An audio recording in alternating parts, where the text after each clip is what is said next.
Hello, new and faithful listeners, and welcome to Remainders, the podcast dedicated to exploring the wonder and joy that is the movies.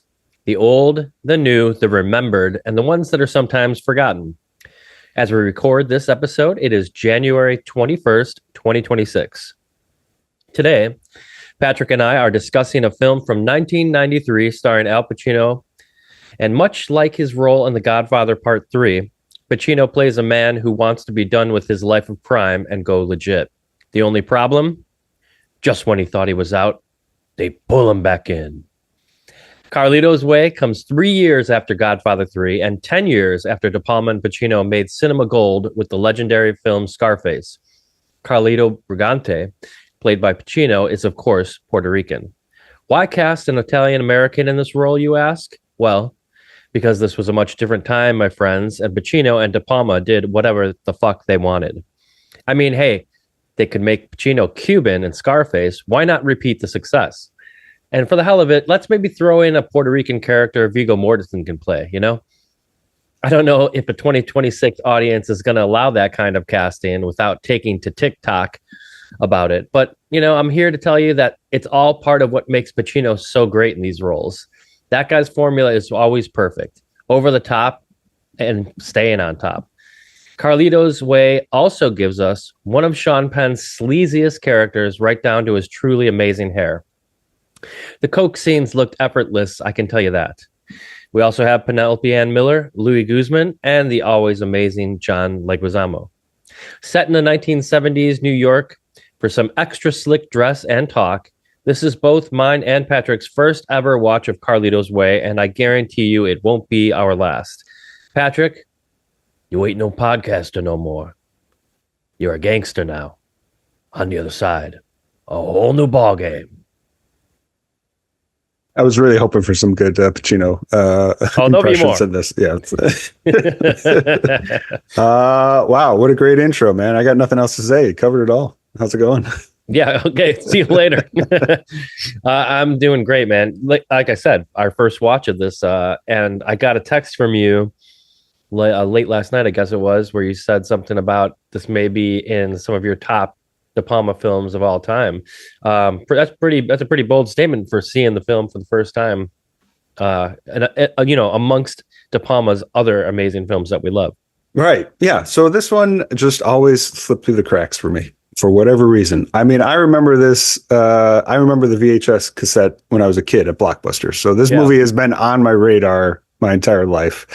In the last 15, 20 years, when I've come to appreciate De Palma way more, it still remained a blind spot. I mean, the De Palma movie that I chose to cover was Phantom of the Paradise, because I thought that was one of my favorite of his filmography. But yeah, when you decided to pick this one up, I was pretty excited. You know, finally a good reason to watch this one. And yeah, I can say I loved this movie. Like it really did surprise me, like how much I loved it in the context of De Palma's filmography. Like it is, I feel like if I had watched this one, like maybe 20 years ago, I wouldn't have liked it as much, but it really does feel like one of his like most mature movies.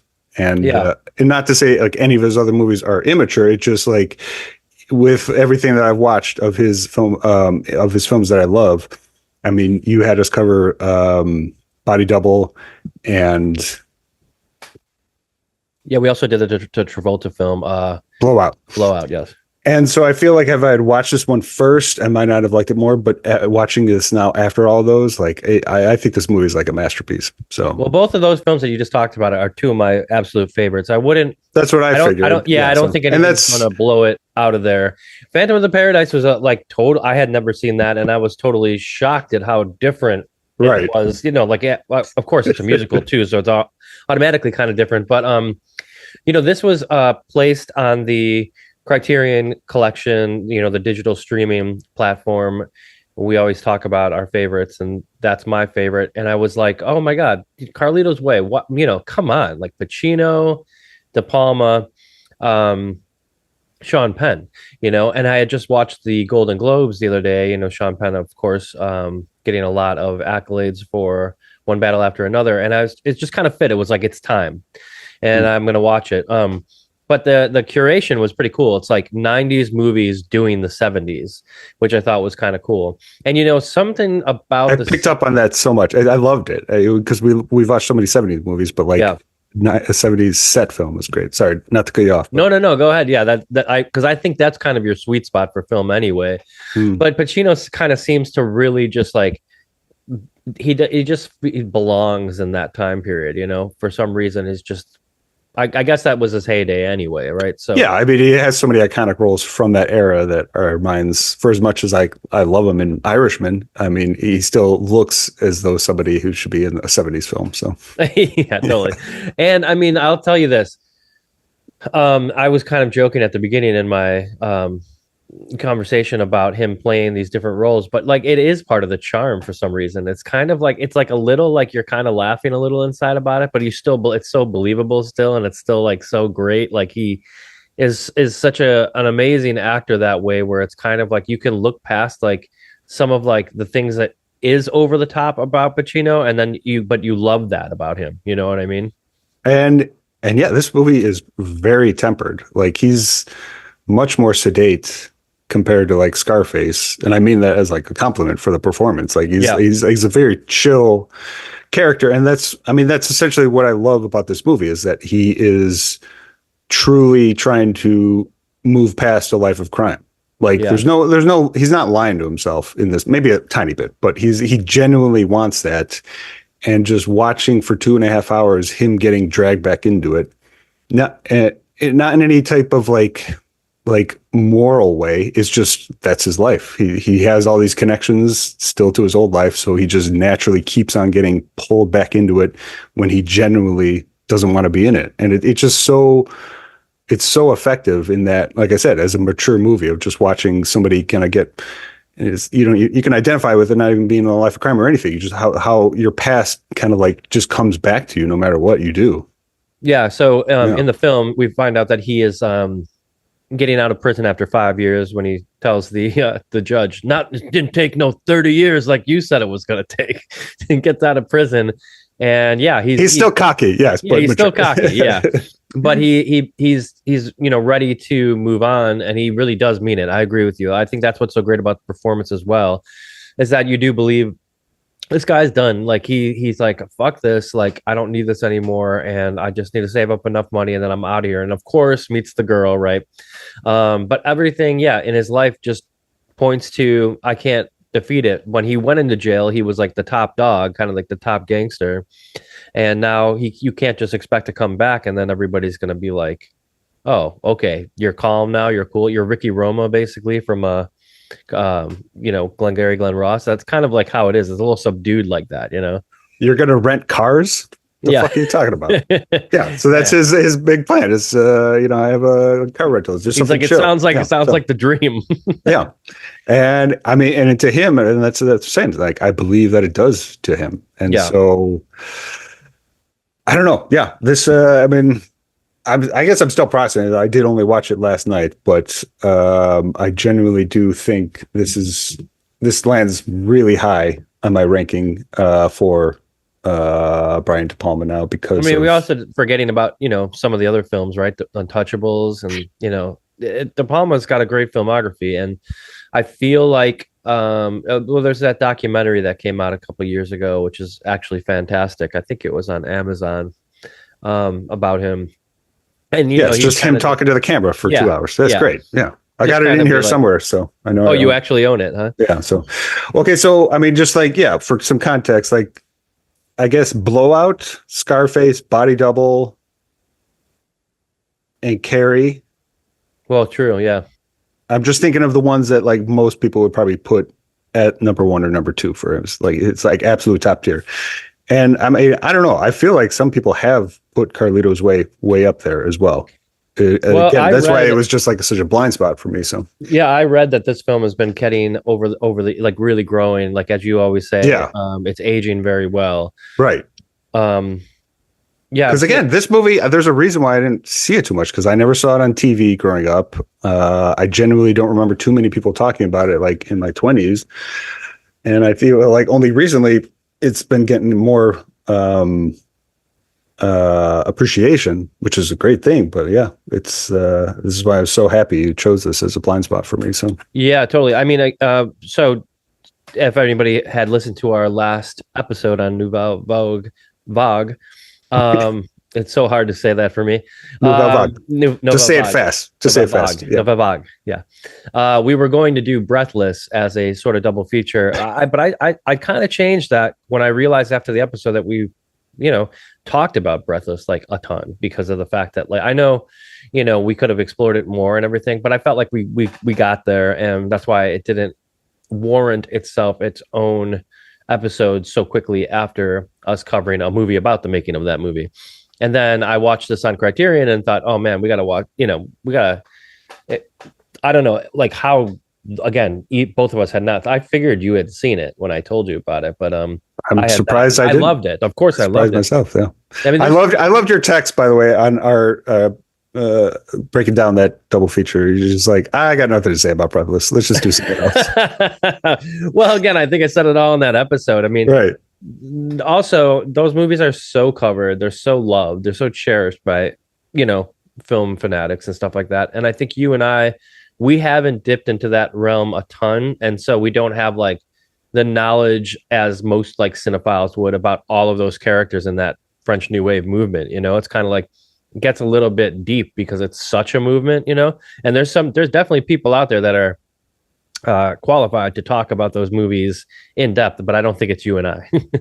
And that's why we started the podcast, to admit that we don't know it so that we can learn it. Yeah, with all the listeners. So yes, we have areas of expertise. French New Wave is not one of them, but we're willing to learn. So the best thing is that there's people out there like Richard Linklater making that movie, so that audiences can discover it all over again. I think that's got to be the point. Just like a love letter to it, because it's like we shouldn't forget this because this is how important this was. Yeah. Well, I'm going to point out the connection that I made to our French New Wave. Almost double feature. So the French magazine Cahiers du Cinéma. I don't know if I'm saying that right, but it's a French magazine started in the 50s about French New Wave films. And they chose a movie to be the best movie of the 90s. What do you think it was? Carlito's Way. No, Clifford.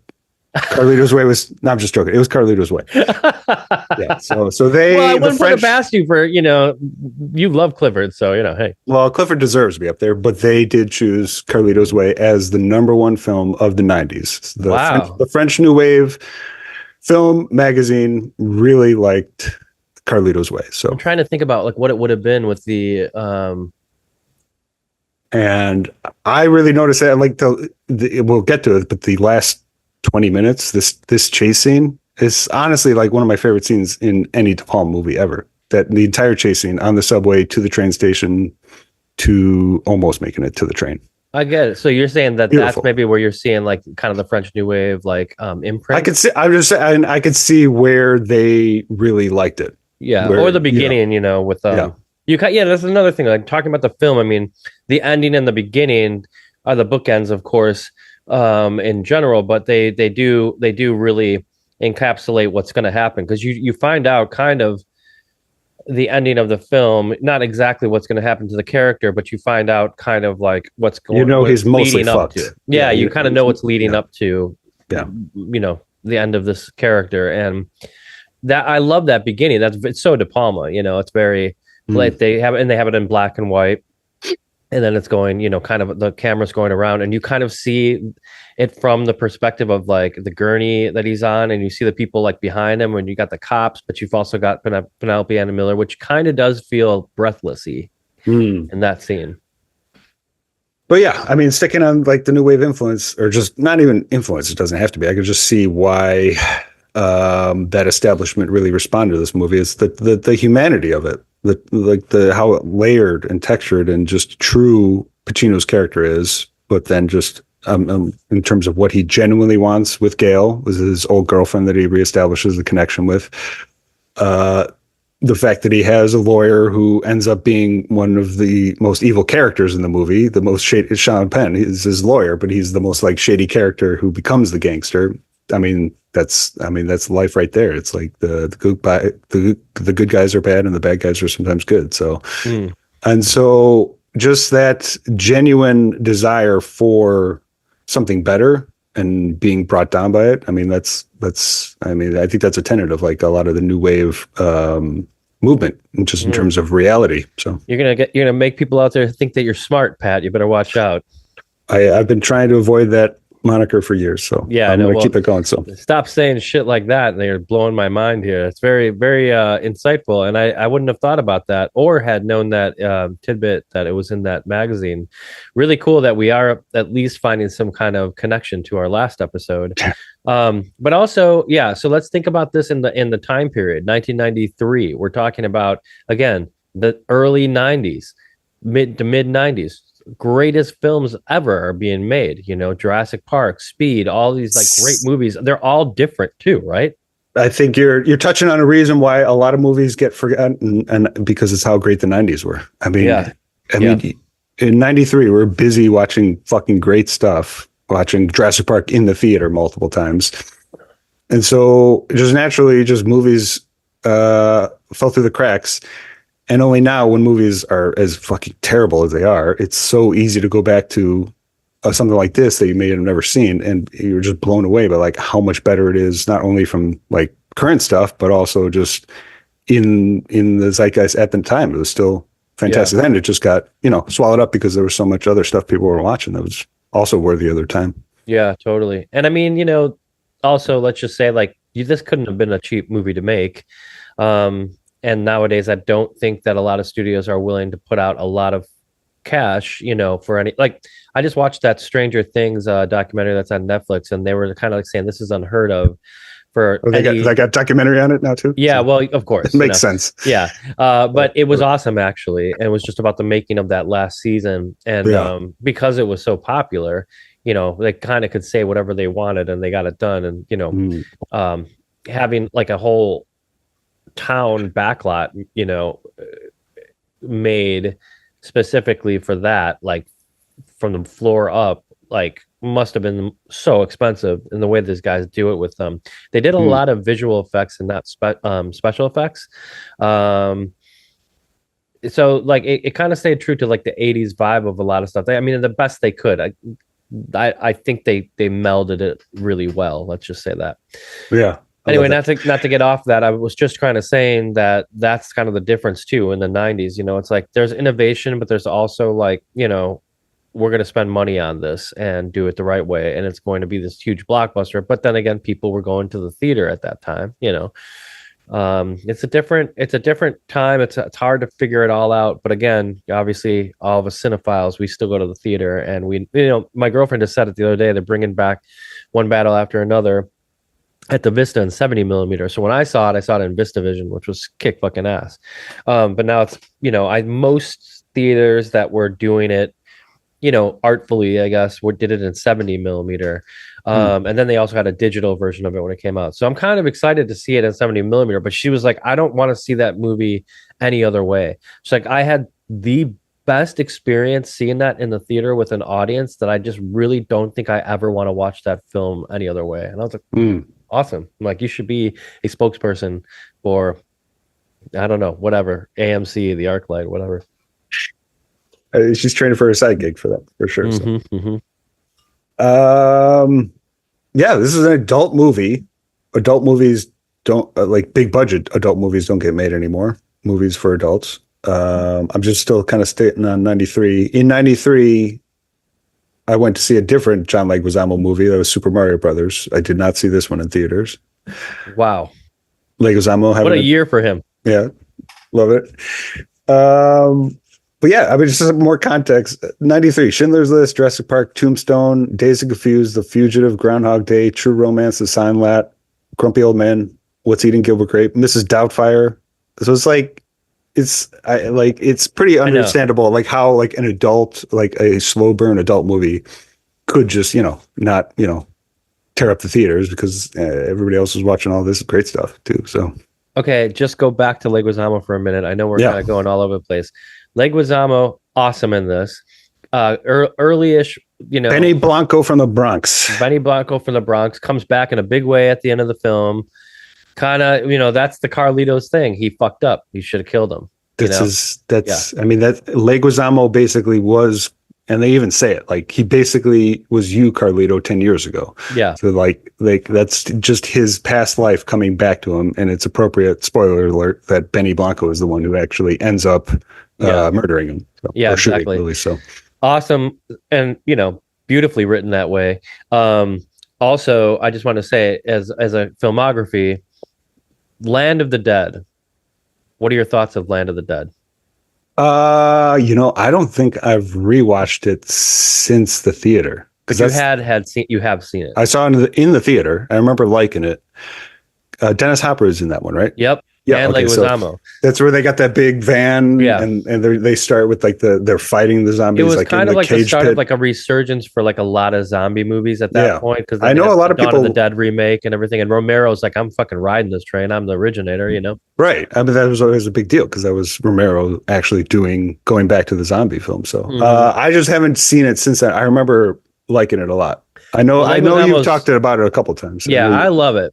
Leguizamo's awesome in it, but then I'm just a little gush session of Leguizamo.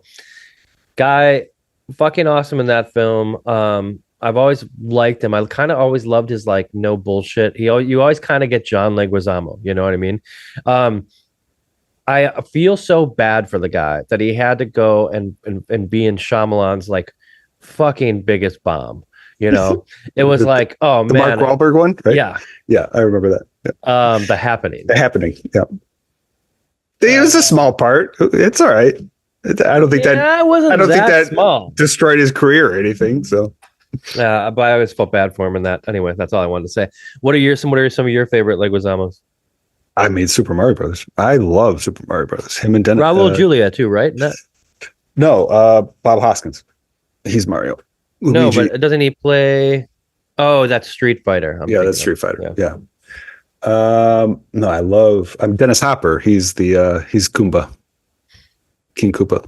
So it's a great Hopper, movie. By the way, in the '90s, fucking killing it. Yeah. Yeah, that's a good question. I mean, I like him.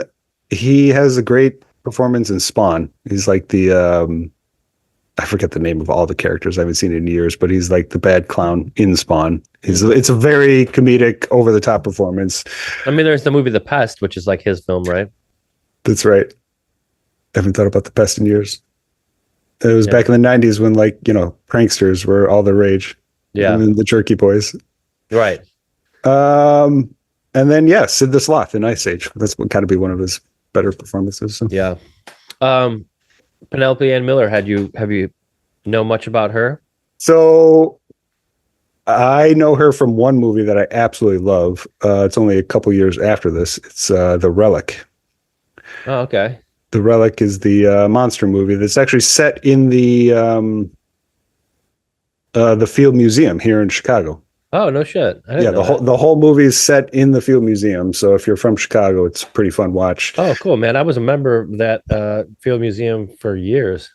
Yeah. I remember I saw it like right when it came out on VHS in 98. And I mean, she's the star of it. She's like a scientist working at the museum. So she just is the one who ends up discovering this. It's this monster that came in from like this overseas like delivery of like artifacts, and it just ends up growing like and living under the sewers of the museum, and then starts attacking in the museum. And then our boy from Heat is the detective, so they turn up. And I'm forgetting his name. Not De Niro. Not De Niro. Oh my God, I'm fucking getting so old and I'm tired today. Yeah, dude, I got a cold too, by the way, just so you know. Why am I doing this to myself? And I almost just put on Heat the other night. Tom Sizemore. Oh, Sizemore, yeah. So Sizemore, Bringing Out the Dead. Yeah, Sizemore. He's the detective to hunt it down and figure out. It's a fucking great 90s creature feature. Like again, it's another example of like all the movies that were like kind of throwaways. If you watch them now, they look like masterpieces. Oh, amazing. Yeah, I got to watch that. There's obviously like when you're looking at some of those things here, Big Top Pee-wee. Not everyone's favorite Pee-wee, but Big Top Pee-wee. I was going to say, I don't think I've seen that since I was a kid. So Awakenings. And here's the other thing I thought you were going to say, Kindergarten Cop.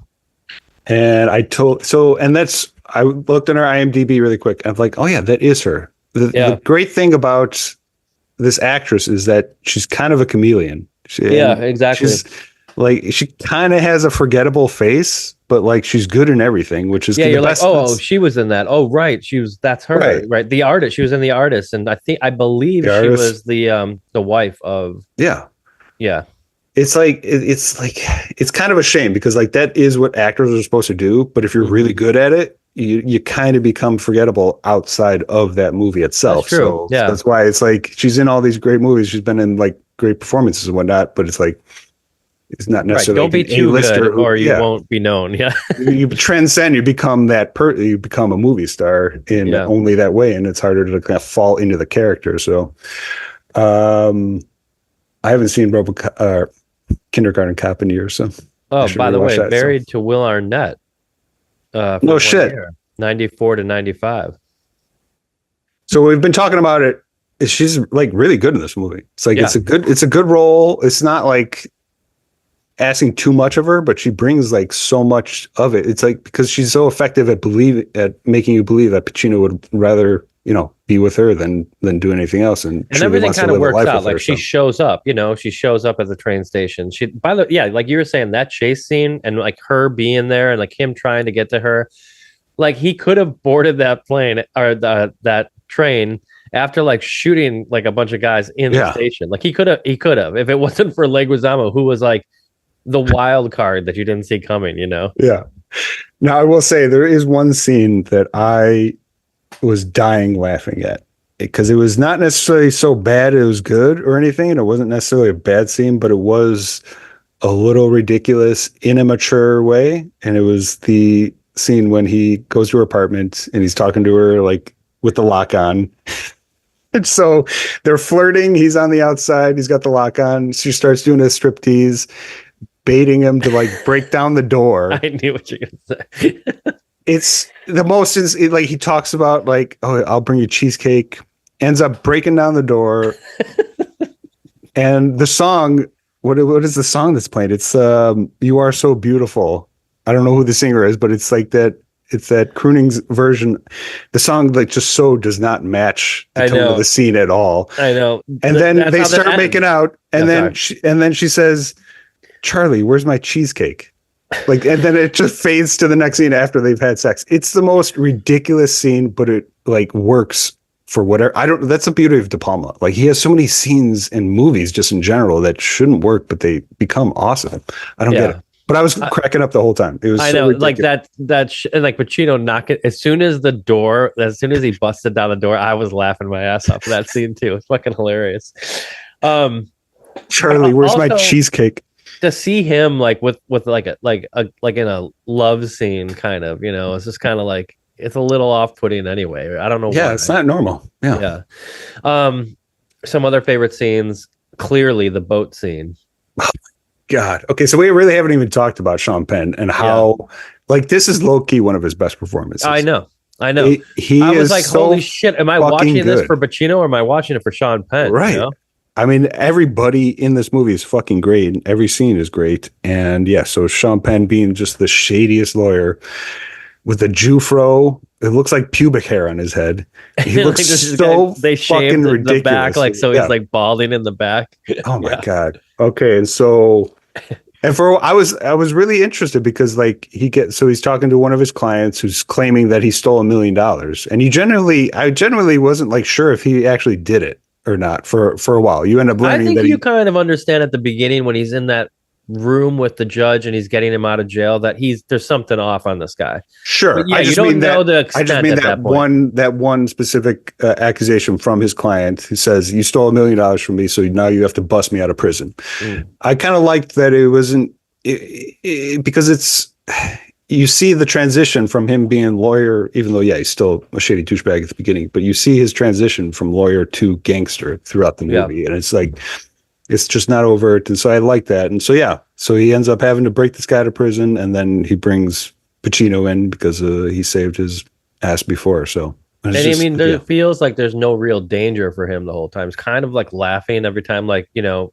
That's what a true gangster does. Yeah, Carlito's kind of like, he's like, Carlito, stop fucking telling me what I can and can't do, you know, just shut up. Like, whatever. Come help me. Like, you know, and then nobody knows, of course, that he's going to kill. He's got the mob boss's son. I just, for like 2 minutes, I was like, just like this while it was all going down when he like kills the guy in the water and then takes care of his son. And it's kind of amazing that they make the decision to kind of like pass him up in the boat, you know, and like at that point, it's like the guy's like gonna drown, you know, like it was weird. It was like, why pass him up and not just kind of like drift in there? But then he like backs up into it. And that's when you see like all the shit transpire, because now Penn's alone with him up there. And then you got Pacino trying to get the mob boss out of the water. And yeah, just totally awesome scene. And then Sean Penn comes down there and fucking hits him with the paddle. Awesome.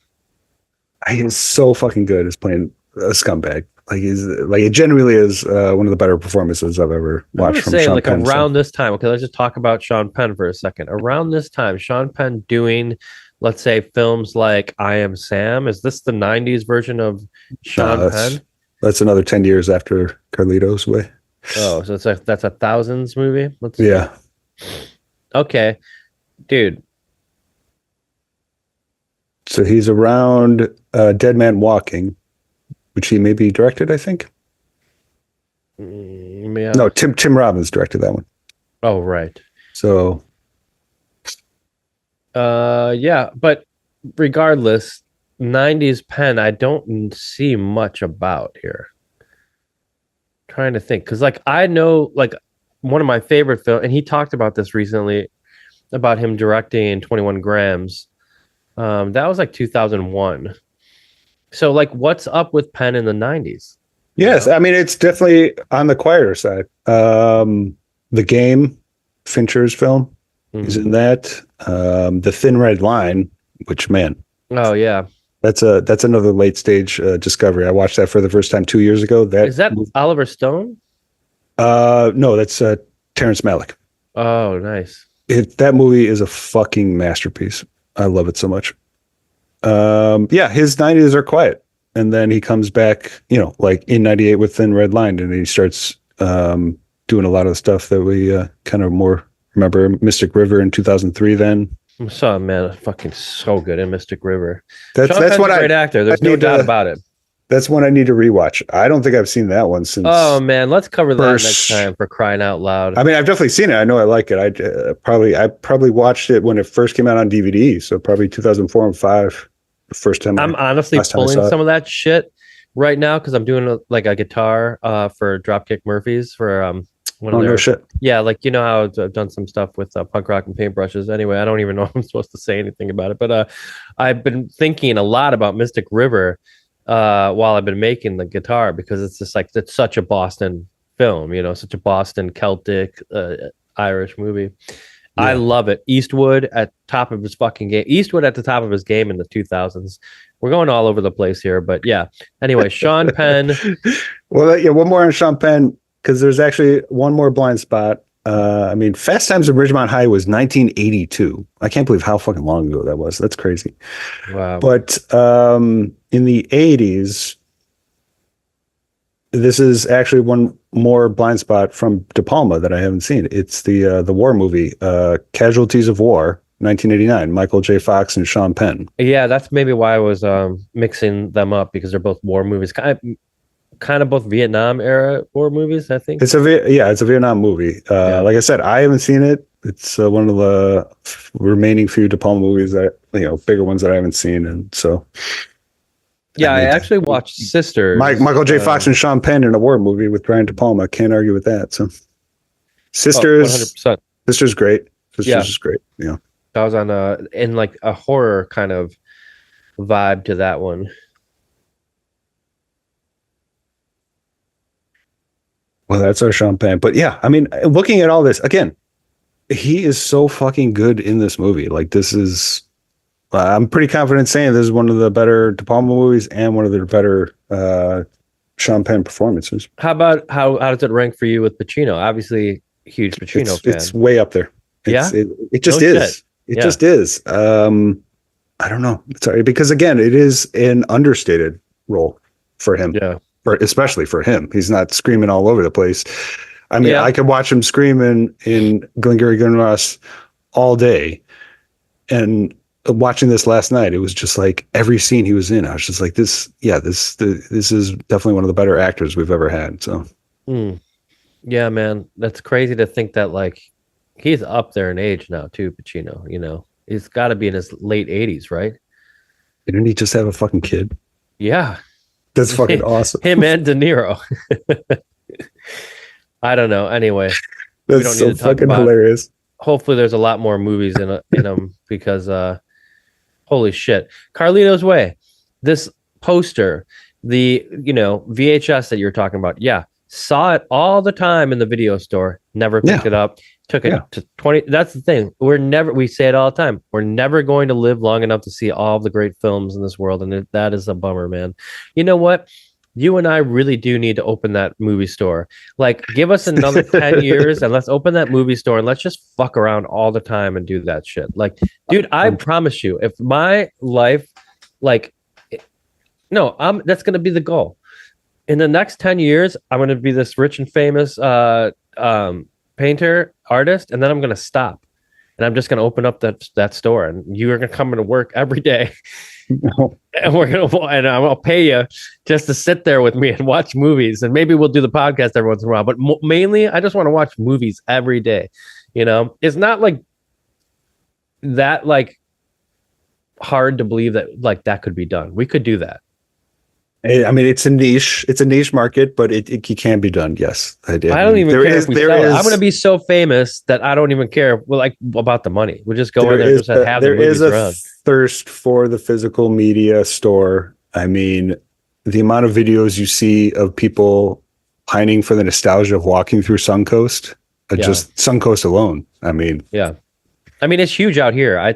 I'm sure everywhere, but especially in LA. You know, there's so many thrift stores and different things, and then pop-ups, that same thing, or Vidiots, has their thing, and it's just like, it's like walking through the video store again. It's great. I don't know, how long that'll last. I guess maybe it's a fad, maybe it is really back. I don't know. I know VHSs aren't really in production, are they? As a niche, they definitely are. But they're not like newer ones being made, right? No, it's all like nostalgia stuff. I actually just ordered a VHS. It's the first like new one that I've ordered in a long time, but TerraVision, they're a great distributor, and they have a VHS of The Legend of Boggy Creek, which is the 70s Bigfoot movie, which is absolutely fantastic. But they just released a VHS version of it, so I bought it purely that's a new production of it. Then it's a new production of the 70s movie, yeah. So but they are making but it's so niche. I mean, nobody's buying it because they have a VHS and they want to watch that movie. They buy it as a collector's item for a movie that they've loved for years. So gotcha, yeah. It's like me picking up the Stoned Age on like VHS or something. Yeah. What was the Stoned Age beer? I was thinking about that the other day. Ox. That's right. Yeah, Ox, right? I was just thinking, man, I was at the gym and I was like, it would be so great just to have an Ox beer shirt just at the gym. yeah, totally. It's like perfect place to wear it. So. And then, of course, they're carrying around the Schnapster all the time. They do this, and it's got that little twinkle. Yeah. That movie is also another slow burn. That movie has stuck with me ever since we watched it. So, no shit. For as much as I was like, this is just a knockoff of Dazed and Confused, it's definitely stuck with me, and it has a charm that I totally understand why it's a cult favorite now. So, it's like it's got to be like the cult movie, really. It's like got all of the elements that you want for that, and for some, the thing that adds to that kind of stuff when like you're a kid is like what Killer Clowns was. It's like, oh, it's playing on HBO for some reason, this movie like late at night at 2 a.m. it's like when nobody's up. It's like it all that adds to those cult classic things. It's like it's so inaccessible that it becomes something you just need and want. Hence all these VHS things coming back, I guess. I will say I'm looking at the Carlito's Way poster. It's just the silhouette of him looking to the side. Yeah. It's a cool poster, but I could see why as a kid or a young adult, I'm just like, I don't know what this movie is at all. Like the poster tells you nothing at all. No, it tells you nothing. So No. I can see it as like walking through the video store. I'm like, I don't need to go Carlito's Way. I'm gonna go watch Face Off. So I mean, also we covered Insomnia, Christopher Nolan's film with Pacino. That's another subtle performance of his, kind of in the vein of this. It's like another kind of detective kind of thing. I mean, truly burned out. Yeah. He's just so tired in that fucking movie. He's just super tired, yeah. Yeah. But at the same time, he kind of plays that kind of character where it's kind of like, you're kind of searching for something, and it's kind of like there's a mystery behind it or whatever. And yeah, he's either like a cop, or he's this like kind of guy with a gun that's like, we didn't even talk about the scene where Pacino's shooting out the bar. The fucking amazing scene. And he goes into the bathroom and he's like, all right, you asked for it. Is any of you guys out there still alive? I'm coming out and I'm going to be blasting. Fucking amazing. He slips right back into it again. Because again, so that's the first time that he gets out and he gets pulled back into it. He's like telling it's either his cousin or his friend. He's like, oh, we got to go to your mother's for dinner. He's like, oh, just come do this deal with me really fast. He just keeps on getting pulled into it. Granted, he's hanging out with drug dealers and agreeing to go to drug deals. Yeah. So or it's not he knows what's going to happen when he goes on the boat, but I got to do it, Right. So he's like, he's not, entirely innocent, but he does genuinely, avoid it when he can, but he just keeps on getting pulled out. And he slips back into that criminal that he needs to be. But it does feel like you're saying, like when he's screaming at those guys in the bathroom, that's for his own survival. That's not him trying to profit or take anybody down. That's for him who just watched his friend just get killed and murdered. That's him like trying to get out of the situation rather than dominate. Which is funny because he's acting like situation. His old self, right? Yeah, but exactly. Only to get out of that situation. Yeah. Yeah. So I want to talk. So fast forward. So we got the boat scene. Sean Penn takes down the guys. The Italians, they take Sean Penn out, stab him in the heart, and they start feeling around Pacino on whether or not he was on the boat. So the Italians are not entirely sure that Pacino was part of the whole thing. And I guess that's a little bit after. Sean Penn's in the hospital. Scene's awesome. Dude. And so Pacino goes visit him. The DA or the cops, they gave him the recording showing that Penn was going to fuck him over. Penn's still trying to deny it. Talking to each other. They're just talking about how they're even. He leaves, and just that slow him dropping the bullets into the trash can. I was like, what the fuck? I literally just went like this. Like, I was so blown away on how much I did not see that coming. Because again, it's a benefit to myself because I'm just a dummy. I do not really follow. I don't try to always predict like what characters are going to be doing or who's going to be going where. I just really kind of like sit in scenes. That's why plots don't always like pull me in more than vibes. And it was just so perfectly done where like I did not know where characters were going and like who was going to fuck over who actually was fucking over who. So when he got to that scene, when he drops the bullets into the garbage can and Sean Penn realized he has no bullets as he's about to get shot, I was fucking blown away. It was so well done. So well done. Yeah. Also, you get a taste of like the real Carlito there, don't you? Like who he used to be. Like totally. And he's like, well, this guy deserves it because he's just a fucking rat. Fuck this guy. At that point, he was like, there's no saving this guy. He's like gone over to the other side. I don't need to save him, but I don't need to help him either. You know what I mean? And he knew it was coming and his instincts are like you're saying, like he was just naturally, he knew it was coming because he gets off the elevator. He looks at the cop and he's like, oh, there's a cop with a face who doesn't look like a cop. Yeah, exactly. So he instantly identified who the Italian killer was who was going to take Sean Penn out. So he knew without even like blinking an eye, he knew the assassin was already there. And right after Pacino left, the guy was going to take Sean Penn out. It's so good. So good. This movie has a lot of like scenes like that, or just a lot of scenes that are just fun, like fun movie going experience stuff for the audience, which is such a good thing about like the 90s. It's like it's really for the audience's pure enjoyment, whatever the emotional roller coaster or whatever like the excitement is, whether it's an action movie or whether it's like a film like this where it's kind of, it's like at times kind of noirish, or but it's also kind of like this cop movie. But you kind of get it all, and that's the best thing is like as an audience member watching this, I would, again, it would be so cool to go back to a theater. Like I'm sure at some point the New Beverly or the Vista or maybe the Music Box will do Carlito's Way or something. It'd be fun to see this in the theater. This would be, I can imagine this being such, and again, it is an adult movie.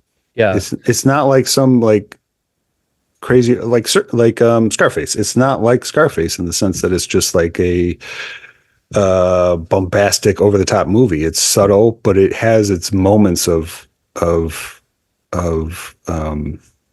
greatness, really, of gritty, but also genuine surprise. And I could see it being like if you were in a packed house, this could go over really well for sure. So check this out. A prequel titled Carlito's Way: Rise to Power, based on the first novel, was released direct to video in 2005. Did you know that? I'm reading it from the Wikipedia. What? So I know it's based on 2 novels by the author.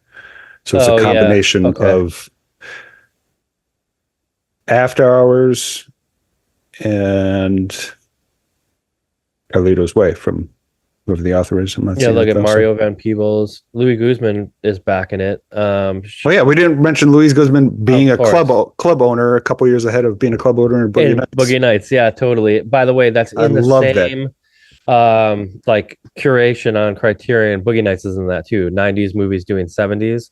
I watched that last night because there's never a time where I'm not going to want to watch Boogie Nights. It is that perfect of a film. Yeah. And dude, just every time, the one person that always sticks out to me, I mean, everybody does, but the one person that always sticks out to me is how good Burt Reynolds is in that film. He is outstandingly good. And then I was looking, I remember hearing that he didn't want to be in the film or famously didn't like it or whatever. It's like, how? Like, he looks like it's probably the role he'll, I mean, I know everybody loves Smokey and the Bandit and all those kind of things that he did, but I mean, that role as Jack Horner is like so memorable. Yeah. I mean, I think about, obviously I don't know, but I guarantee PTA's age had something to do with Reynolds dismissing him. Yeah. But just as in like P.T. Anderson was only like, what, 27 when he was like directing that? Yeah. Just fucking crazy to think about. But like, I would not be surprised if that actually influenced Reynolds to dismiss, like at the time of filming it, or being like, oh, this is going to be a disaster. We had enough time to talk about how he still didn't really like. He said it kind of tongue in cheek on Conan. It was probably like in 2016 or something. I don't know, 2015. Reynolds he made some jokes. He's like, I didn't want to do it. I don't really like that industry. It's like, I'm afraid they might notice me. He was like making like jokes and stuff. Okay, back to Louis Guzman. And not to dismiss Carlito's Way, which we'll talk about him in a second, but watching last night, I mean, my favorite, he's so good in Boogie Nights. He's like, here's my thing. Wear what you dig. Wear what you dig. That's it. I fucking love it. His huge fucking stomach sticking out in half the scene. Incredible. So good in it, man. Every single character in that's like not on the porn like side, is like way obese, just like not, and like wearing clothes that are way too like tight for them, and it's like perfect. Everything is so perfect. Oh, you're looking for your mom. Oh, some kid looking for his mom. Oh my god. Wear what you dig. That's it. Wear what you dig. I know a couple of the deleted scenes have more Guzman being an actor in some of Jack's movies. Because like you see him it says at the beginning, put me in your movie when I'm ready. I'm ready. There's a couple deleted scenes where he actually does get a chance to be in the movie, and he doesn't actually he's like the bartender in that one scene. Well, yeah, that's in the movie, but there's a deleted scene when he actually, I think he gets the opportunity. I haven't seen it in years, but he gets the opportunity to maybe actually, have sex in a scene for the film, and he like has anxiety performance, and he just can't do it. So it peters out. I just remember that being like one of the deleted scenes for sure. So if you want more There you go. If you want more Guzman, for sure, check out those deleted scenes. By the way, that 2-disc, if I recall right, great packaging. That like art. It's one of the best DVD releases of all time, for sure. Yeah. So. You got it in the collection? Oh, that's for sure.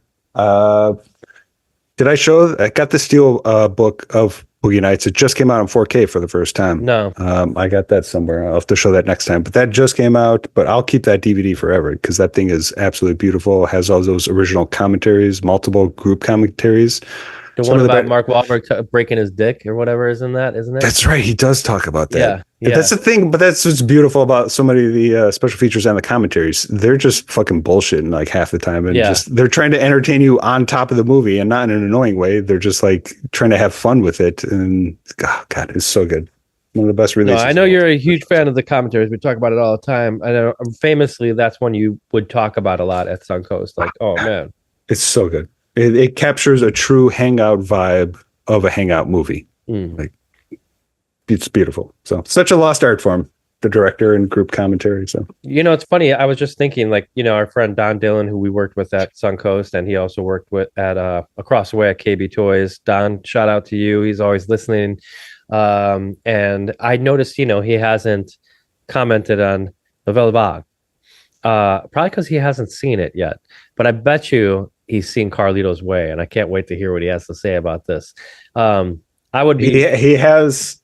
I won't. I'm friends with him on Letterboxd. He's definitely rated it very highly. So. Oh, really? Okay. I gotta get on Letterboxd. Do I gotta get on Letterboxd? What's up? It's pretty fun. I mean, it's a chill way to log your movies. I mean, I think the best way the best benefit is to see what your friends are saying about movies. I know that sounds cliche. So you're the guy who doesn't want to kind of know about anything, though, right? Do you go and then you get? Yeah, but I go on after. No, I go on after. Okay. Yeah, and then I'll see like what people thought about it and what they say about it. Like, it's a pretty chill social media just for movies. I think it's good. A lot of people take it a little too seriously. A lot of people try to become like actual film critics on Letterboxd. Just calm down. I just want to see what my friends are rating some of my movies. So gotcha. And it's also good. Just I like cataloging your movies and just showing like what you watch. Yeah. Over the course. You have a list. Yeah. Yeah. It's just because it's so easy to like watch a movie and just forget that it even exists. And so if you catalog your movies in any form, that's cool. It's kind of like a diary in a way, right? You can kind of say like what you thought about it if you forget it over time or whatever. Yeah. Or just that you watched it this day. And so, just good. It's pretty fun. That's cool. Yeah. I think that's what I've kind of steered away from it for. I was like, man, I don't want to go on some kind of like pretentious fucking movies, It's just a good reference source too, because it's a good way to like show the movie and then all the actors who are in it, the director, you can click on them and check out the rest of their filmography. It's a good resource just for getting information if that's all you want. So cool. Anyway, not to keep on moving around. This has been a great hangout vibe episode because we've moved around a lot, but always bring it back to Carlito's Way and Brian De Palma and Pacino, Sean Penn.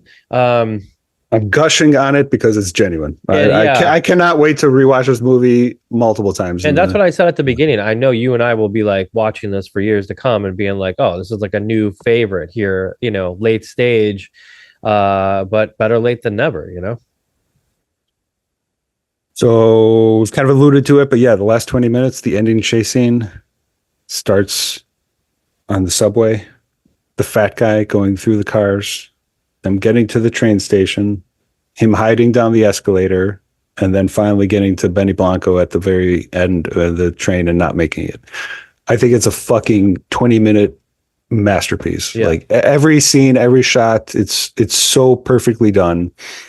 I mean, the second they showed that train station clock, I was like, that's De Palma's favorite. He's got so many great train stations. Odessa's steps, Yeah. I was just like, I'm so in this scene. And like for that 15, 20 minutes, I thought it was absolute perfection. I wanted to say about that. One of my within that, one of my favorite moments was the escalator. Like, just hiding back. And the way that he shot it, it's almost like you could see the vantage point of like why he would be hidden and then why he would be like exposed, at what point. It fucking pure genius. And also at that point, I think is like gotta be some of the reason why it's like, oh, Mission Impossible, we gotta hire Brian De Palma. You know, like what year do you think the original Mission Impossible was? 98, something like that? 96. Okay, so 3 years after, and probably his next movie. It was. You're right. I'm looking at his filmography right now. So, man, I'm excited because I've always loved Mission Impossible and the franchise. The original has always been kind of one of my favorites in the franchise. But like now that I've kind of come close to like seeing the full filmography of Brian De Palma, I'm sure it's going to like hit even harder. You'll like kind of see like the things that he uses in his films and how he applied them to this like big blockbuster. I mean, that's a hit movie, you know, there's no doubt about it. I don't think he loved making that movie, if I remember right from the documentary. So, I mean, how did Carlito's Way do in the yeah, that's kind of where I was going earlier to say, like, I don't know if it was a hit or not. I know obviously it's grown, you know, like again, cult following. But yeah, I don't see. Okay, so the budget was 30 million and it made 64 million. Okay, well, you know, it made pretty much half its money back. Or sorry, more than half of its money back. Yeah, but you never know with the business of movies. So yeah, and so the one before Carlito's Way was one that I absolutely love. Is Raising Cain with John Lithgow, which I'm going to just show my potential options for future De Palma right here.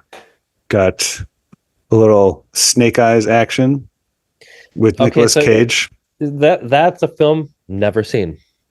It's not top tier, but it is almost top tier. But Nick Cage, it's very fun with Nick Cage. Yeah. I'm actually excited to rewatch because again, I like this movie back in the day as a Nick Cage movie, but I'm sure I can appreciate it even more as a De Palma movie. And Raising Cain, which I genuinely love. So and I've never seen. John Lithgow. It's got one of the best taglines for a movie at the top: demented, deranged, deceptive, De Palma. And also another classic De Palma actor, right? Oh God, Lithgow is so great when he's putting that $5 bill up onto the blowout. But this would actually be really fun because it's almost like a satirical take on Psycho. It's not a spoof by any means. They play it straight, but it is very tongue in cheek in terms of like the type of movie they're making. John Lithgow he was raised by a psychiatrist that kind of fucked him up, started to develop multiple personalities. His wife is cheating on him, so that's when he just goes full psycho, for lack of a better term. The other tagline in the movie: when Jenny cheated on her husband, he didn't just leave; he split. Split personalities. Get it? Who are these advertising wizards that are making these the lost art of the movie poster, when you had to tell everything, you had to get people to watch the movie, to want to watch the movie just on the poster because they weren't watching trailers all the time on it. You know, one of my favorite things of like writing like a caption on social media or even like song titles and stuff like is like kind of thinking of it as a fucking tagline, you know? Totally. Yeah. Like one of my favorites for That Thing You Do. I mean, there's so many good ones, but my girlfriend has a poster and I just always love it. I think about myself right now. It's like sooner or later that thing, that dream you dream becomes that thing you do.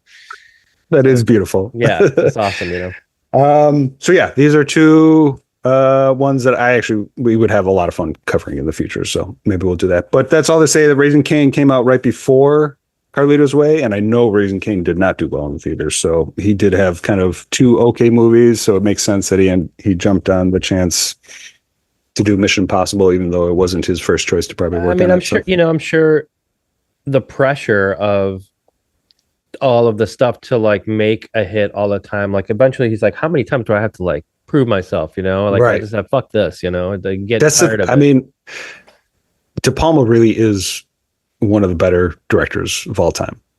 And his name growing up as a kid, even working at Suncoast, his name did not come up nearly as much as it should have.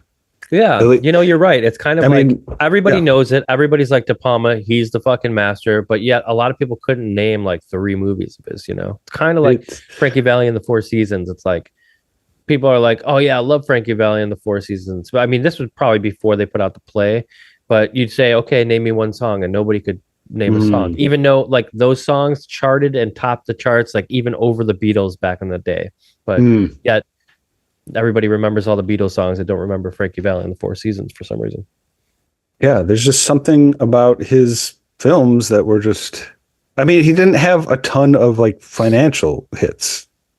I mean, that's kind of, I mean, Untouchables, Carrie, and I mean, that's, those are the only ones that kind of maybe were like financially like hugely, I mean, Scarface. But the problem is, I guess, a lot of these movies, you didn't think of Brian De Palma when you saw them. Yeah. Or were watching them back in the day. Maybe in a way, that's like what you were saying about like if you're a great actress, or actor, you do too well and people don't. Yeah. I don't know. Maybe it has something. It's kind of like the opposite. I almost feel like Tarantino is like kind of saw that because Tarantino is like, I mean, De Palma is one of his favorite directors. So I could almost see him at the very beginning being like, all right, I gotta market myself. I gotta market the shit out of myself. Like I want to be De Palma in like artistry, but I want to be Hitchcock in, I want like people to think me first. They want me like going to see a Tarantino movie as opposed to this movie that I happen to make. So, but that's the thing is like, just like as a songwriter or a singer, like, who do people love? They love the fucking charismatic, crazy, fucking wild people they can look at and like just talk about for hours, That's why we love Pacino in this, It's like, and again, another point to like him playing this Puerto Rican character. It's like he's clearly not Puerto Rican. He's clearly not really even doing an accent in this, So it's like for some reason we love it. Okay, one quick. I mean, I saw news that Brian De Palma he just greenlit his next film actually. Oh, no shit. Deal. I'm pretty sure. I remember seeing it's, I mean, who knows about film news anymore, but like shooting this summer, Sweet Vengeance. So that'll be his first, if it happens, that'll be his first movie since 2019. Domino. Yeah, Domino, which I have never seen. I've never seen either, but before that, Passion, I've never seen. And then, yeah, Jesus. Then before that, Redacted, never saw, 2007. But I did see Black Dahlia. Redacted. I remember seeing that. I did see the Black Dahlia, which I liked. And I never saw Femme Fatale. Rebecca Romaine. Yeah. Before she got Stamos. And Mission to Mars. I saw Mission to Mars in theaters. I remember liking it. Yeah, so we touched on Viggo really quick. And his terrible. Oh man, we didn't even talk about it at all. A rat in a wheelchair with a terrible Puerto Rican accent, with this greasy ass hair and mustache. So good. Terrific. When he showed up, I was like, "What the fuck?" Of course, he wasn't the Viggo that we know today.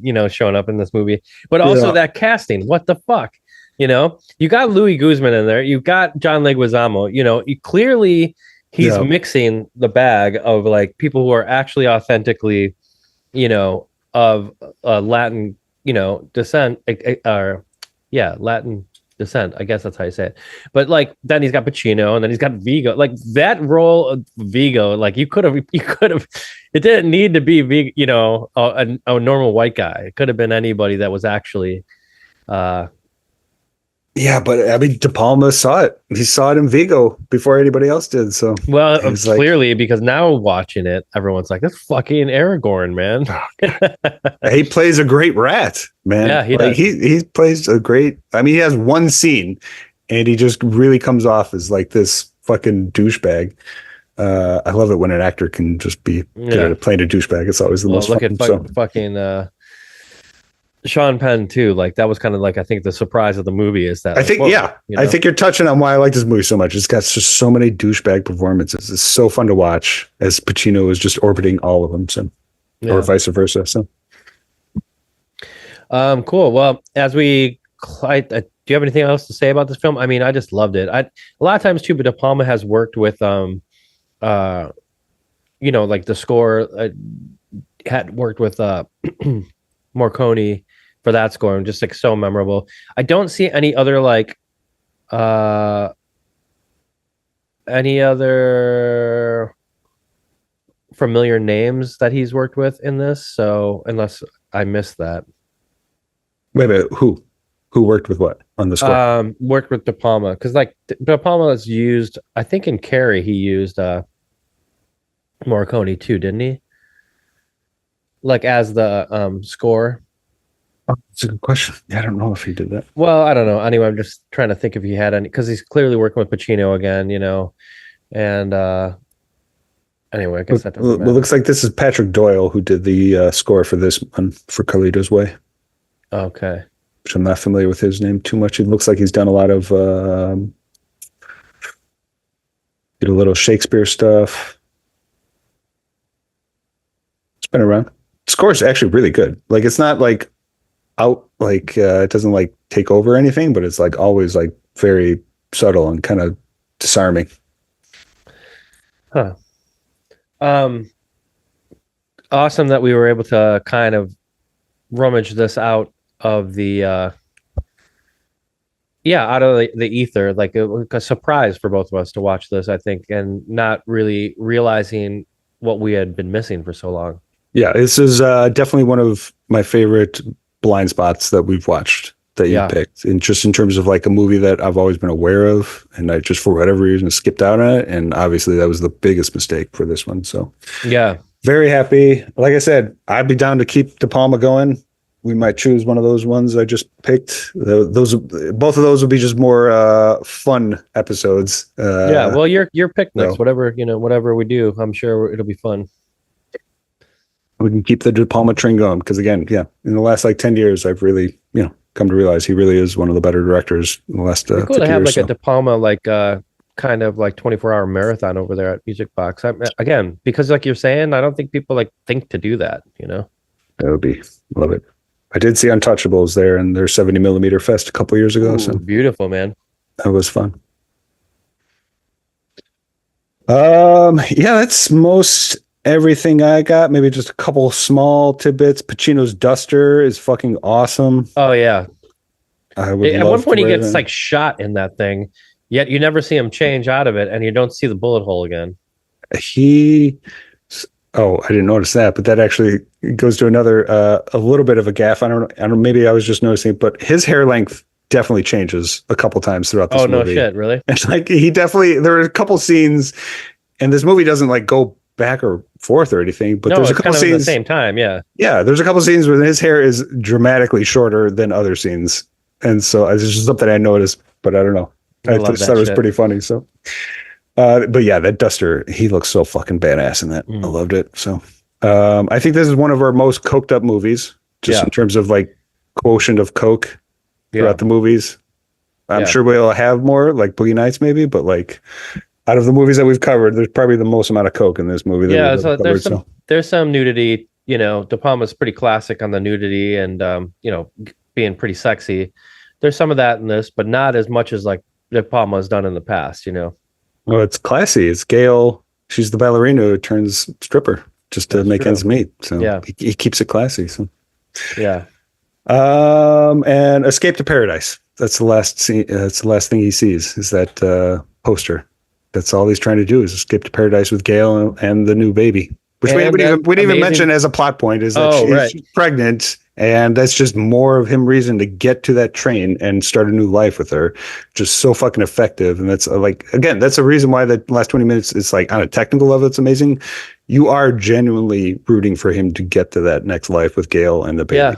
Yeah, sure. Totally. And also over the end of the movie, that fucking song from the doorway. Who sings that song? I can't believe I don't know it. I don't know, but it's potentially, and I hate to say it because I don't think I wanted this to happen, but we may potentially have to put that on our jukebox for this. I mean, I'm seeing the original by Billy Preston from 1974. Maybe Joe Cocker covered it. I don't know which version is in this song though. So Yeah. But it's one of those two. Joe Cocker's soulful 1970 version became a hit. So maybe it's the Cocker version that we're listening to. So soulful, eh? Okay, cool. Well, love Carlito's Way. Everybody who is listening to this must love Carlito's Way as well. And you, my friends, are fucking smart because this movie kicks ass. We were definitely sleeping on it, and for everybody who told us to watch it, thank you so much. Because goddamn Benny Blanco, motherfucker, You son of a bitch. You son of Check a out bitch. Carlito. Benny Blanco from the Bronx. That could be a TLB song. I can hear that. Benny Blanco from the Bronx. Yeah. When we do our Latin record. You just got to make sure you sing in the Latin accent the whole time. Yeah, totally. Channel your Viggo and get some greasy hair in a wheelchair. Okay, let's move on. Great movie. Great film. What else you been watching? Anything good? Well, yeah. So, like I said, I watched Boogie Nights the other day, and kind of just been working since the year started. Really on that's really got kind of crazy busy, and in a good way. But haven't really had too much time to do too much movie watching that wasn't anything new. Kind of just watching the classics that I know are going to be good.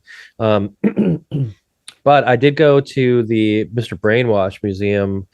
They had it just a free night, and it was in like Beverly Hills and like that really swanky little area, downtown area of Beverly Hills, and it was packed, but it was really fun. Did that last weekend, and and I went to the Beverly party at the Beverly Hills Hotel. Kind of spending like some time in Beverly Hills, and I'm like, man, it's a different world over there. There's like people with so much dough, and I got to go to a party at the hotel, which is like just such a classic Los Angeles, old Hollywood kind of thing, and I really had fun seeing the inside of that like place. It's such a staple around here. You know, they have like the Grammy parties there all the time and stuff like that. All the like stars stay there and stuff. So I really love that. It's cool. Like every once in a while you get to, something like that pops up where it's like, oh, someone invites you to this thing and you're like, fuck yeah. That's what I live in LA for. I always say like one of the biggest reasons, there's a ton of other ones, but one of the biggest reasons why I love living here is like because it's like I love fucking movies and I love seeing fucking actors and actresses walking around. Like there's magic in that to me, and I'm not ashamed to admit it. Kind of a star fucker that way. Yeah, big shot. You got to take advantage of it, man. That's right. So they know it's the guy from TLB walking around all the time. Come on. So yeah, anyway, that's kind of what I've been doing. Got a lot of like irons in the fire on different like kind of work things that I'm doing. That kind of, just like in progress kind of work stuff. I just did an ad mat for a Cypress Hill ad mat. I love when they give me work because I fucking love drawing like different characters with like smoking weed and stuff like that. I don't smoke weed, but like I fucking love it. Like I love that. You live vicariously through your art. Kind of, yeah. And it's always like the classic, like they got this like thing with like, skulls or whatever. And this one was a play on baseball. And I love baseball. So it was perfect. But yeah, dude, that's all I kind of really am doing. And it's funny because I always like talk about like my work and how busy I am, but that's not to say that like I don't love it, because I moved out here to be an artist, and so every day I do things that I love to do. So if I talk about work, it's really just because I love my work. 95% of the time, 90% of the time, you do not come off as whining. So okay, good. 10% of the time is a little whining, but everybody's got to do that if it's your job a little bit, right? Just a little bit, and that's fitting. So yeah, I mean, the proof is in the pudding. I always love this Magnolia picture you always have in the back. I know. I was feeling PTA, so. I know you're pissed that I haven't purchased that one myself. So I know I am. What the fuck, man? I don't know if you have any more room in that apartment. I'll tell you that right now. Every time I log on to these things every 2 weeks, you got more and more physical media. Yeah, I did expand it a little bit over the winter break. Added another couple shelves, so it's been looking good. So Yeah, feeling good. I mean, I definitely have space in my curated place for some more artwork as always. So yeah, I do pride myself pretty much all of my artwork is from people that I know in my life. So that's good. That's kind of how mine is, Yeah, it's definitely the best way to do it for sure. So yeah. Yeah, cool. All right. Anything you do? No You been up theater. to, or I did a double feature this past weekend. A couple movies at the AMC using my AMC pass, which I think is a good value. I still like their Dolby Cinema. It's worth it. It's like $24 a month for 4 movies a week. And like one ticket at River East is like $23 or $24 already. So yeah, it's definitely one of the better passes. So I used that this weekend. I saw, so I never even saw the original, not the original, but the new 28 Years Later. Mm-hmm. That came out last year. So many of those like come popping up now. Yeah. Well, there's just been the 2. So the Danny Boyle, he came back. He did the original 28 Days Later. He came back and did 28 Years Later, and I missed it. I mean, I love Danny Boyle. We covered The Beach not that long ago, and I missed it. But I did go see the sequel that just came out. He didn't direct this one, but he obviously involved his direct sequel to his movie, and I thought it was fucking great. Like Ray Fiennes is in it. He's such a great performance. It's an unhinged and yet still very like tender performance from him. Like it's fucking great. And then I did watch Primate. It's about a rabid killer monkey set loose. And that's right. That's in the theaters now, right? Yeah. And it's actually been doing kind of well in the theaters. And it is definitely it goes to show you a lot of like what people want to watch now. I mean, you know me, a movie about a killer animal, especially a monkey. And I'm telling the audience right now, this movie is not about anything more than a killer rabid monkey. And that's why I loved it. So I was going to say that stay in that lane. That's what I came here for. It does not try to do anything more than about a monkey trying to. You are like fucking into monkeys. You loved the Robbie Williams like monkey, which we are definitely going to watch. Oh, Jesus Christ. Okay. But you love that. And then I know you love the Planet of the Apes movies, the King Kong movies. Oh yeah. Of course, I didn't realize that you're kind of crazy for this fucking ape films, man. I mean, I'm a creature feature monster movie at heart. So it's more in the line of the creature feature. I mean, monkeys there's a lot of good material there. They're close enough to humans that just over the course of cinema, but then at the same time, they are potentially ripping your face off, which you get a couple of those good scenes in Primate. So, yeah, well, cool. Awesome. I mean, so it's doing well at the theater. I like hearing that, Yeah. That got people out. I mean, Anaconda with Jack Black and Paul Rudd, how did that do? That's a kind of another creature feature, yeah? It did all right.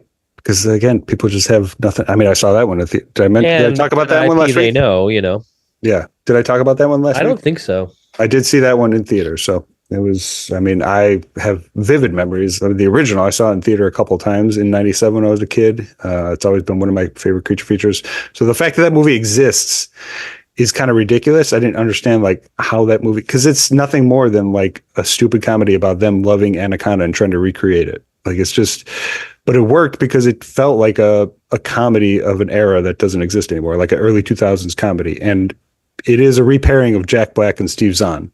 And they're fucking hilarious together in it. So, it was actually better than I expected. So I had a good time watching it. So cool. I kind of love just seeing like Paul Rudd and him like doing their press for it, and they're just always wearing like the classic Jack Black crazy shirts, like he would wear like crazy tie-dyed shirts with snakes on them, and then Paul Rudd would do the same thing.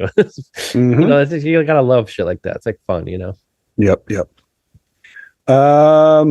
Yeah, I mean, you did mention the Planet of the Apes, the Caesar trilogy, with Andy Serkis.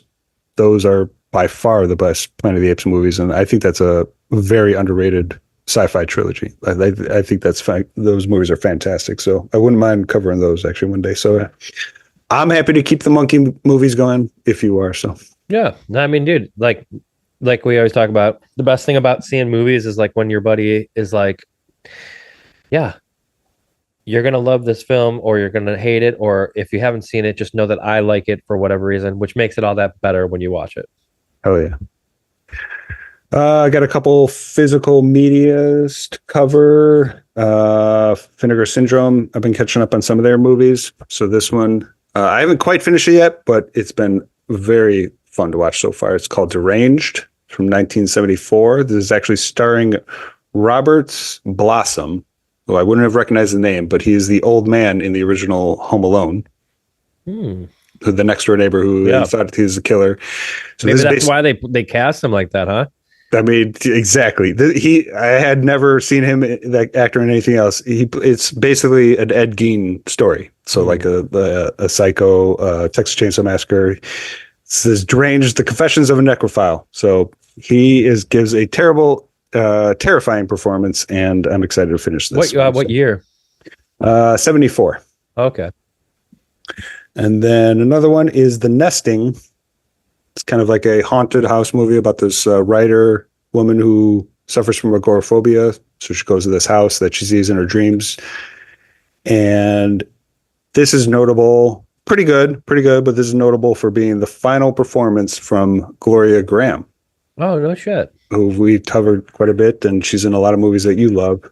One of her final performances playing somebody who may or may not be a ghost haunting the house.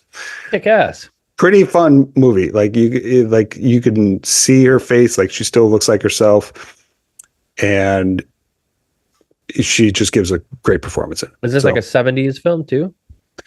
I think this one was late 70s, yeah. 78, 79 maybe. So awesome. I always kind of mention that there's that like movie stars just don't die in like London or something. I forget what it's called, with Annette Bening, where she plays her, and it's kind of like the story of her and like Gloria Graham's like, I think she like falls in love with somebody like way younger than her or something, and then she dies.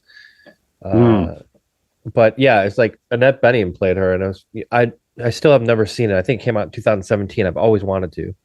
Oh yeah, 1981 for this one. So that was her final film role. Pretty fun. Brothel Massacre. That's what they call it. So wow. That's all I got. I was watching the Bears and Caleb Williams.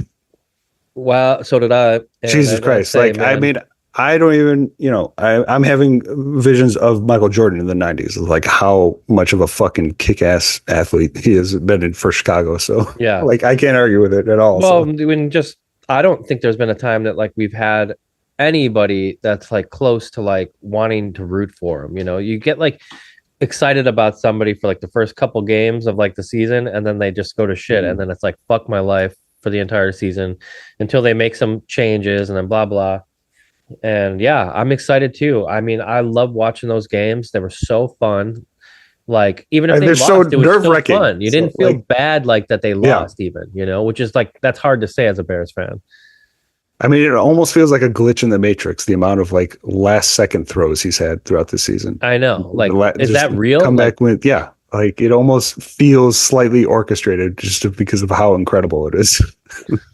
I know. It's like, why don't you just do like Hail Marys? Like that should just be your job. Just throw Hail Marys all the time, Yeah. So we got him and the new coach for the next however many years. So definitely some good potential for the Bears. Yeah.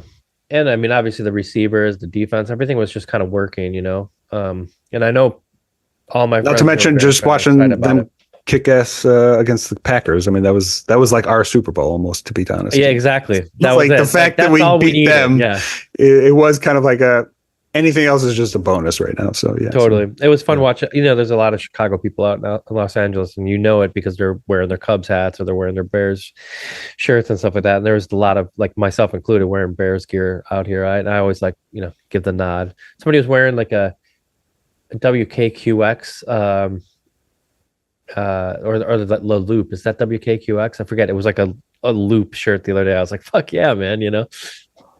97.9. Oh yeah, maybe it's 97.9, the loop. Yeah. Anyway, awesome. Yes, that's all I'm doing. That's all I got. What you listening to this week? So check this out, dude. I don't know the full. I think there's probably an explanation somewhere, but I haven't looked it up. Elvis Presley, maybe unsurprisingly, is back again with new music. 42 years old, he died, and he is still putting out new music in 2026. And this, He was only 42. Jesus Christ. isn't that insane to think about? All of the things that he accomplished, and he was 42. Oh my God. I'm turning 42 this year. Jesus fucking Christ. There you go. So check it out. Do you know about Epic? In the context of Elvis, I don't think so. Okay, so when they were making Elvis in 2022, or when it came out, like Baz Luhrmann's like, we have a lot more to share. Like, what does that mean? You know? So Epic, Elvis Presley in concert, great name, is coming out, and it's like lost footage that has never been seen, or if it's been seen, it's been so shitty. So they've restored it. And it has to do with, I think, again, I haven't read too much about this, but I know enough surface level. It was like some Vegas concerts and stuff like that. So it's like it's supposed to be a full feature length film. Oh yeah, I see it's going to be in theaters in February. It's going to be in theaters, nice. And Baz Luhrmann's behind it, and they're releasing a soundtrack. And I believe most of it, from what I know, is like reworking, some of the songs that they probably pulled from this concert. So not just like the full Elvis version. Stuff is saying epic version. That probably means it's like just the Elvis version that is in the movie. But then there's like remixes. And this, I love what they did with the song, and that's going to be my pick. It's called "Wearing That Nightlife Look." Elvis Presley and Jameson Shaw. It's fucking fantastic, dude. And I've been loving it. I've been listening to it like crazy. I love Elvis, as we both do. And wait, is it so? This song on the new concert? It's on the soundtrack, but I don't think it's like, again, there's things in here called and it's not, the whole soundtrack isn't out. This is the first song that they've released. Gotcha. And is this a cover or a version of a song that you were already familiar with him? I never knew the song, so you never knew the song. It may be an Elvis song that he did. But I mean, that's a beautiful gift, an artist that you've loved for years. Oh yeah, and then to still discover unused stuff. Well, dude, and like that's the thing about Elvis. It's like there's just so much shit. But here, like I said, mean, that's going to be with me with Dylan for the next 50 years. Yeah, totally. He's got more than enough in 50 years. They'll be uncovering stuff. So I get it. That's awesome. Yeah. And anyway, long story short, I'm excited for the film too. So it's cool. If there's ever like a champion, for Elvis Presley that came along that really is like, prolonging the life of this amazing artist, like it's Baz Luhrmann. He's killed it. We loved Elvis the movie, obviously. Oh yeah, and that's my pick. Well, Nick Cave has been very vocal for decades that Elvis is his favorite singer and always an inspiration to him. So Nick Cave he loves Elvis and has always been a inspiration for him and his singing style for sure. So. That's pretty badass. I'm actually more excited because that movie, like, it was fun, but like it was a biopic. It was still a whatever biopic. I would probably rather watch this in theaters. So it's hard with Elvis because it's like it's fucking Elvis. Every time anybody tries to play Elvis, you're like, you're not Elvis. It's like Elvis. Who's more recognizable, than Elvis? Again, I'm sorry to keep on bringing it back to Dylan, but I still want to watch I'm Not There. You do want to watch it or you don't? I do. It's a great movie. I want to cover it. I mean, that's the one where all the different people cover him, like Cate Blanchett. Oh, Richard yes, Gere. I've seen it. Yes, I thought you were talking about this new one that. The Chalamet. It was completely forgettable.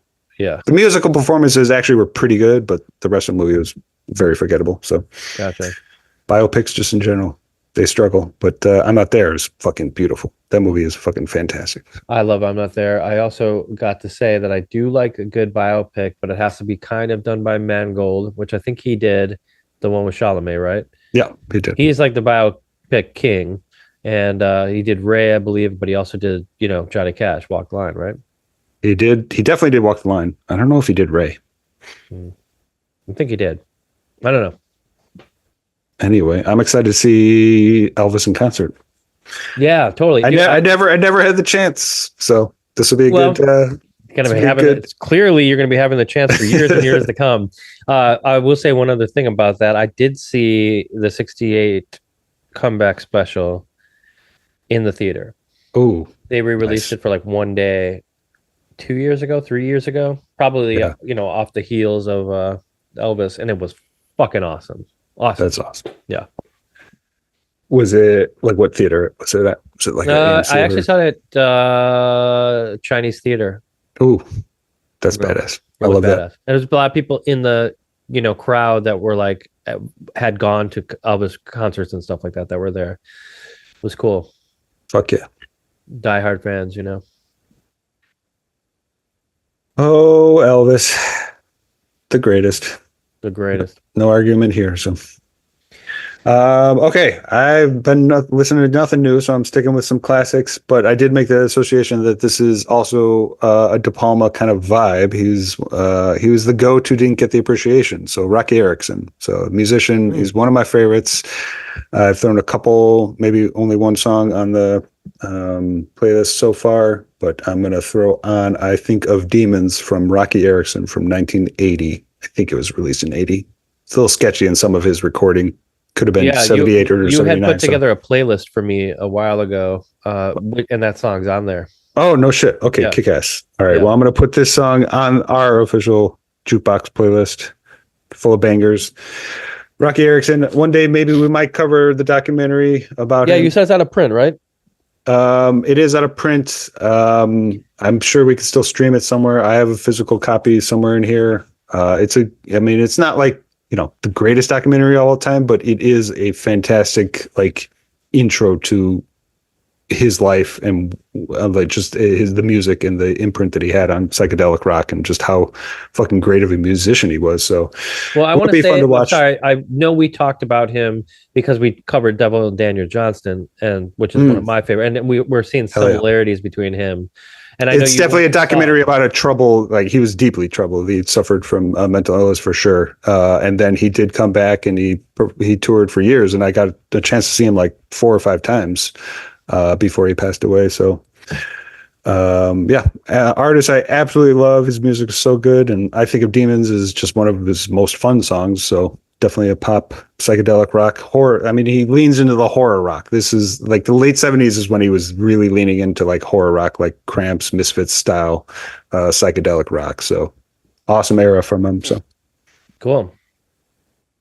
And again, you've seen him in concert, which is amazing. Somebody that you love who's no longer with us, and he got. And it was always that small. He was at the Empty Bottle like twice. Yeah, did like Wicker Park Fest. It was always at like small places. It was like very, very memorable and fun to do that. So yeah, his final album with Okkervil River is also a good one to check out because it was really like a redemption kind of album that he did. Just like really, kind of like almost like a Warren Zevon last album where he's really, facing death.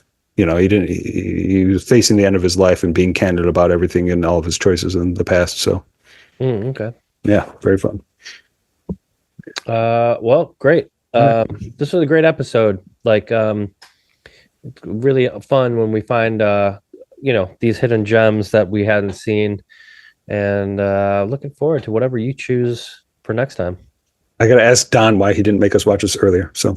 Yeah, I'm sure it's his fault. We're gonna put the blame square on his shoulders for being the Scion of Suncoast. So, all right, awesome talking to you. Thank you for picking this fantastic movie, and we may be doing a little De Palma next time. We'll see. So, cool.